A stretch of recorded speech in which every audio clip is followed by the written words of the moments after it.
Hey guys, Kurt here, and I wanted to talk to you about a couple things before we get into our Sunday drive. Number one, our Sunday drive video is going to be on what order you should be tackling issues in your Shopify store. Essentially, I'm going to give a standard operating procedure for here's the order in which to tackle your marketing endeavors. It's based on a question, should be helpful. But before we get to that, two items. One, I went to Shopify HQ in Ottawa earlier in the week. I loved it, absolutely loved it. In the email that accompanied this, I will include photos, or have included photos, of the Shopify headquarters.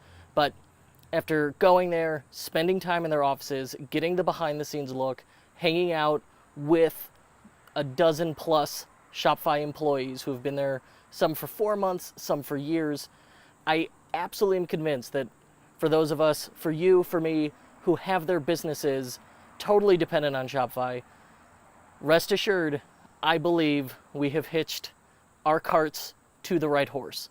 So that's number one. Number two, previous video, I had the sneak preview. We're moving offices.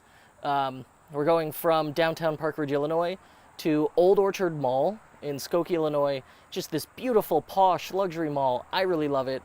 The new office, we hired an architect to lay it out for us. I just hired an interior decorator to help me with picking the furniture. So I think it's going to be something really special. And I should be able to create more content like this for you there. So I'm very excited about that. And now I'm going to go back inside, walk through the house, get to the car, and we will dive into today's Sunday drive. All right, we're in the car, and today's question comes from Wolfgang Glockner. He was a newsletter subscriber. He replied to one of my emails, and yes, I read them all, and if it is a thoughtful question, I respond to it. So I wrote a big, long response to him, and I thought I would share that with you, recap it here for your benefit. And he had asked, he said, Kurt, what's the 80-20 rule when you're looking to grow a validated business? So say you've got a store, it's doing low 5 figures monthly, which means, all right, we know this is a good idea. We've got a product, we've got a market, we found our fit. So now how do we scale it? He said, what's the low-hanging fruit you look for to scale a store like that? So, okay, great. He has achieved the hardest part. The hardest part is it's not building the store, it's in finding those initial sales. So if you hit the low 5 figures to start, great. That's wonderful. That's more than many people will be able to accomplish. So you get that far, give yourself a pat on the back. But once you get that far, now it's, and in surveys to my subscribers, the number one problem people face is being overwhelmed because there are so many opportunities to market their store, to grow their store, to optimize their revenue, that where do you start? I mean, you have limited resources, you have limited time, attention, money. Where do you put the stuff, right? So this is the approach I would take. Number one, so you got the validated business. Awesome. Get that done first. Once you have that, now you want your website to be a platform that you can confidently invest marketing dollars into, that you could confidently run traffic to, and ensure a high return on investment on any effort designed to bring people to your website. So you want to make sure the site itself is polished and perfect and great. And that's where you want to focus on two things. Number one is usability.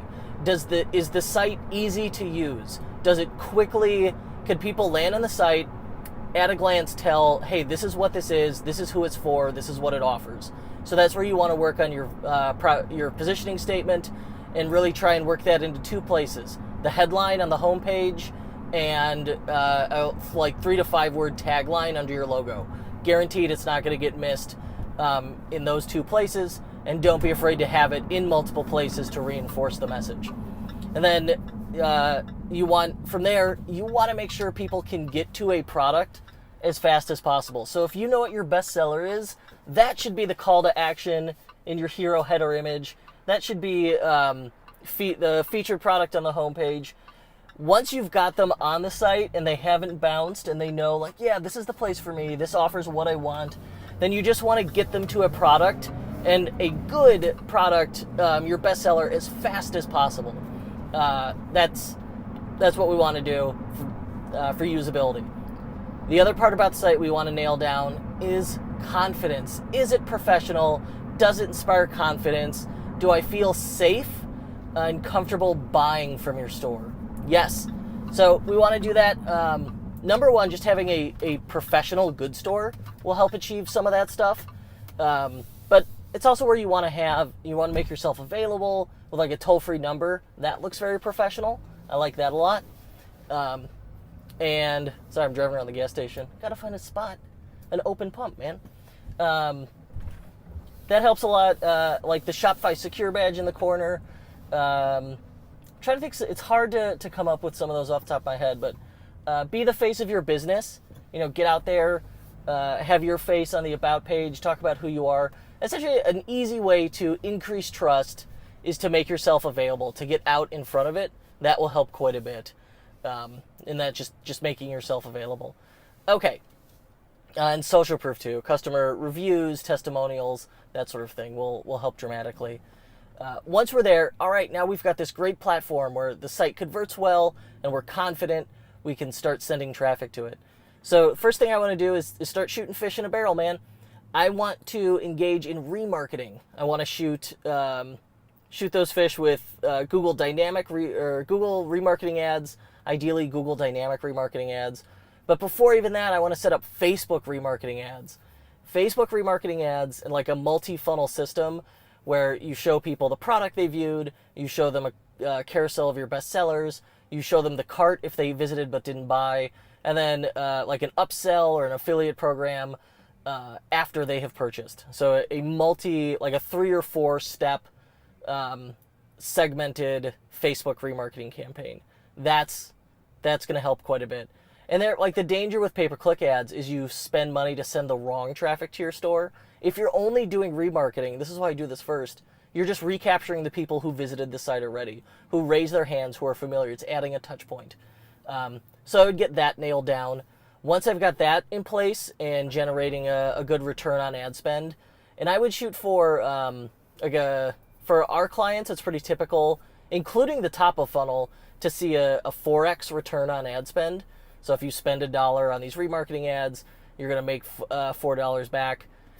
If you're doing only remarketing, I would expect that number to be higher. So I would use like 4 or 5x as your minimum target there. And then you want to start increasing customer lifetime value and improving the customer experience. And an easy way to do that is with email marketing automation. So I like Klaviyo a lot, but it could be expensive. So an inexpensive alternative that does like 80% of the same thing is Conversio, and it's probably easier to set up. So one of those two. I don't care what tool you use so long as you do it, but email marketing automation increases touch points, looks very professional, helps build a relationship. It's going to get people to engage in repeat purchases, really extend that lifetime value. But also those multiple touch points are great customer service opportunities. So you're not always selling. Some of them is just to reach out and say, hey, did you have any problems with your order? Is there anything I can help with? And with those tools, you can also set up like a 3-4 step abandoned cart sequence, which will be hugely beneficial. And you've seen that. We've talked about that in previous videos. All right. So once there, you've already got a pretty strong business. We've got our 3 pillars set up. We've got email, we've got Facebook ads, and we've got our website. So those are our three commerce pillars. From there, we have a couple choices. I would start, now we're going to start experimenting, iterating, revising, and building on what we already have. So I think a great opportunity there, start split testing ads, start trying different kinds of ads, start trying to get target new audiences, lookalike audiences, that sort of thing in Facebook, to bring new traffic to the site where we can start feeding our flywheel, our marketing machine here. Start adding email campaigns for the holidays and stuff to sell to people. And, geez, what else? Oh, and at that point then to start iterating and improving on the site's usability, then I would start looking at first heat mapping and screen recordings and user testing for how we thought people would use the site, how they actually use the site. So that's what we want to start looking at, is how are they actually using the site? Are there elements that they don't use that we can remove? Are there things they're clicking on that they shouldn't be? Can we fix that? That will help quite a bit. But no, I mean, that's the typical process I walk through. And really, when I get on the phone with people, I'm looking for like, okay, what are those opportunities? I just explained everything. I'm looking for like, all right, what are those opportunities that they're not engaging in now? Let's add those. And then once we've got those, all right, let's just pick the channel that is the least effective. Maybe we should scrap that. Maybe we should revise that. But all right, I've talked for 8.5 minutes. The gas station attendants probably think I'm weird. I'm just sitting here. I'm gonna go get gas. But of course, if this is helpful, share it. Help others. If you have questions, email me, comment. I am here to help, and these questions are really helpful. They help me. They give me writing prompts essentially for these videos, and I'm happy to help. So, and of course, if you'd like to work with me, there we go. If you'd like to work with me, you can apply at ethercycle.com/application. Thank you.